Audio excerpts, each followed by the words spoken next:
Ce qui se passe, de la face cachée.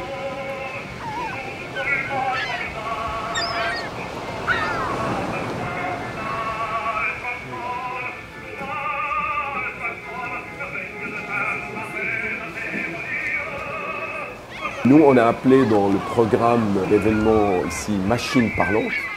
C'est vraiment pour mettre l'accent sur le nom qui a été donné à cette invention-là, mais qui n'a pas beaucoup suivi dans l'usage de l'époque, même à aujourd'hui. Pour la plupart, souvent les gens disent c'est des phonographes ou des gramophones. Voilà, que ce soit phonographe, gramophone, graphophone, zonophone, aérophone, patéphone, c'est que des marques. Et surtout, au début, le principe et l'invention, c'était pour la parole. Le premier qui a réussi à enregistrer, mais pas reproduire, c'est Léon Scott de Martinville. C'est 1857-1862. Il a réussi à dire que la voix, les vibrations là, ça crée un signal, mais c'était tellement léger ce signal que c'était impossible de le lire mécaniquement.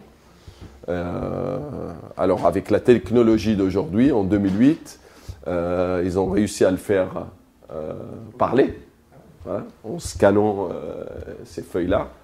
Et l'ordinateur a pu faire le calcul que mécaniquement ce calcul-là c'était impossible à faire.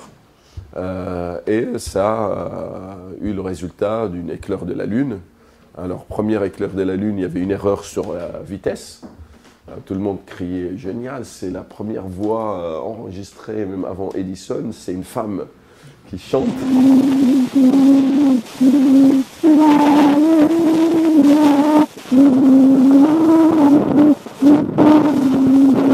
Comme c'était trop vite, c'était un homme, c'est la voix devenue. Mais après, une fois c'était mis à la bonne vitesse, c'était un homme, et probablement c'est Léon Scott de Martinville lui-même. Parce que souvent, un inventeur, il teste son invention lui-même. Et après, il y a eu Charles Cros, que lui, il a compris qu'il fallait graver plus en profondeur pour qu'on puisse lire à la surface. Lui, malheureusement, il n'avait pas de moyens pour vraiment concrétiser son invention. Il est allé voir, d'après une recommandation, Breguet, le fabricant d'horloges.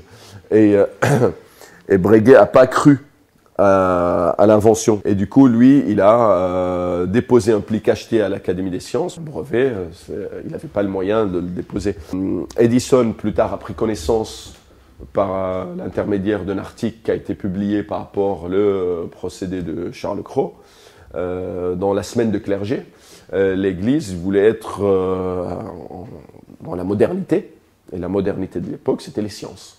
Alors on avait la rubrique sciences, et c'est là où l'article qui parle de l'idée de Charles Cros de graver en profondeur toutes les approches, ce qu'il faut, comment. Et l'avantage que Edison, lui, il avait les moyens au niveau infrastructure, laboratoire, et il a réussi à concrétiser, ça veut dire ce que Charles Cros il décrivait.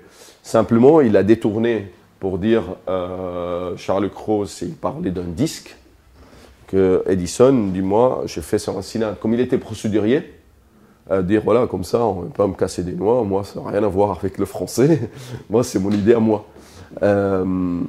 Et du coup, quand Edison, son système marchait pas très bien, il a réussi à enregistrer et lire, pas de problème, mais c'était pas très efficace. Et du coup, il a fait une tentative du même procédé, ça veut dire à feuille d'étain, de le faire à plat. Mais ça n'a pas eu non plus un grand résultat. Mais au moins, ça a servi de dire, voilà, la voix, c'est un phénomène physique, ces vibrations-là, ça se transmet en signal, les oscillations, après on arrive à les relire mécaniquement. C'est le côté mécanique, ce qu'il y avait d'important. Et à la suite de ça, c'est resté comme une partie expérimentale. Voilà, ça c'est une copie. Parce qu'il y a eu un seul modèle à l'époque, c'était un prototype de fait, et ça c'est la copie de ce prototype, où on a pu enregistrer, reproduire. L'inconvénient de la feuille d'étain, si elle n'était pas parfaitement ajustée sur le mandrin, qu'on enregistrait avec ces vibrations-là, on déchirait. Ou si la pointe, elle n'était pas parfaitement en contact, ça gravait pas. Ou si elle était trop en contact, ça déchire aussi. La même chose pour la lecture. Ce qui veut dire, c'est resté sans grand succès, parce que c'était pas facile ou aucune commercialisation. Ils ont fait après un essai avec un cylindre en plomb, pour dire voilà, quelque chose d'amovible. Après, il y avait le concurrent d'Edison, Graham Bell, avec Charles Summertenter. Ils ont étudié la chose par rapport à un appareil d'Edison qui vendait, pas celui-là. Ils l'ont acheté et ils ont fait sûrement plusieurs essais, plusieurs matières pour voir ce qui peut capter mieux ces vibrations-là. Et ils ont obtenu bon résultat avec la cire de Kernobas, pas avec la cire d'abeille, parce que souvent quand on dit tout de suite la cire, tout de suite, on pense à la cire d'abeille, c'est la cire de Kernobas. Et du coup, ils ont eu l'idée de fabriquer un support amovible. Voilà, on enlève, on remet d'un support en cire. Et après, ils ont fait un essai avec un cylindre en carton et qui est un enduit de gomme laque. Et pareil, la gomme laque, c'était quand ça durcissait, ça devenait casse, ça veut dire ça devenait quelque chose de dur qu'on arrivait à enregistrer. Mais c'était pas très pratique, c'était vraiment le début de tout ça. Ça veut dire quand on voit la première étape, c'est décembre 1877, les essais de Bell & Tenter, c'est 1880, fin 87, 1888. Il y a l'arrivée de l'exposition universelle de Paris, 1889, que les deux, ils ont dit tiens, c'est intéressant de présenter quelque chose. Et surtout, les deux, ils visaient le monde du travail. C'est machine parlante, c'est la parole, pas la musique. Et à l'exposition, Edison il équipe ses machines de rampes d'écouteurs, ce qui permet d'un seul coup à plusieurs personnes, là, une rampe de 18 personnes qui écoutaient à la fois. Et surtout, comme on avait les écouteurs dans les oreilles, peu importe le bruit qu'il y avait autour, on entendait. Alors, ce qui est important dans le principe, qu'il y a une membrane qui amplifie l'enregistrement et qui amplifie la reproduction, comme il y avait déjà sur l'appareil, même de l'Ionscope de Martinville et de ce qui a concrétisé Edison. C'est la membrane a un rôle d'amplification et surtout la vitesse. Parce que là, ça tournait à 140 tours minute. C'est cette vitesse qui donne l'énergie et l'air qui provoque. L'air provoqué, c'est ce qui aide à amplifier, à distribuer le son. Et d'ailleurs, plus tard, pour le cinéma, comme ils voulaient encore plus fort et plus fort, ils ont créé des têtes à air comprimé. C'est la tête de lecture. Sur le côté, au lieu qu'il y a une membrane, justement, qu'elle soit en verre ou en mica, il y a une membrane à hanche et tournante et il y a une alimentation d'air, un compresseur qui siffle l'air pour qu'il soit plus fort. Alors les premiers appareils en 89, elles étaient électriques, c'était pas mécanique. Parce que comme Edison et Graham Bell, les deux marques, la marque phonographe et graphophone, ils étaient à fond dans l'électricité, tout ce qui est développement électrique. Eux, ils ont équipé automatiquement leurs appareils avec moteur électrique. Et alors, on avait besoin des batteries, accumulateurs, c'était pas pratique. Et comme tout ça, c'était bien breveté, il y a un fabricant américain qui s'appelait Hamet. Il achetait chez Edison la partie supérieure et il fabriquait lui-même son propre moteur. Ça, c'est en 1892.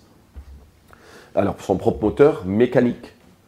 Et du coup, les deux marques, phonographe et graphophone, ils se sont dit il arrive bien à vendre parce que comme ils voient ce qu'ils leur achètent, il achetait les deux marques, la partie supérieure.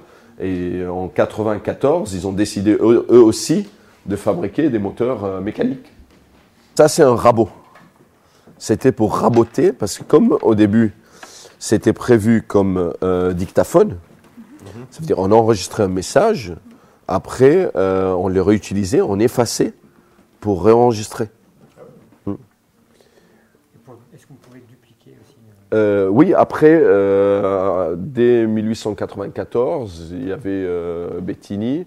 Après, Edison, il a fait aussi des machines à dupliquer.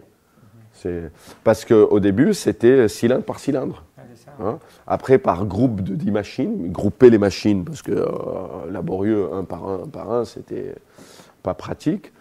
Et il faisait par groupe de 5 ou 6 ou 10 machines autour. La personne était au milieu, les pavillons vers le centre. Et ça enregistrait sur l'ensemble. Et tout ça, c'est resté jusqu'à 1903, de cette façon-là. Par petits groupes, duplication, etc. Jusqu'à l'arrivée du cylindre moulé, où là, on enregistre un seul. Et voilà, matrice.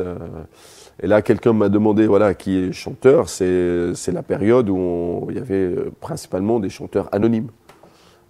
Parce que les vrais chanteurs, les chanteurs qui étaient connus, qui avaient un nom, qu'on pouvait s'en servir pour dire, voilà, c'est elle, ils ne voulaient pas enregistrer.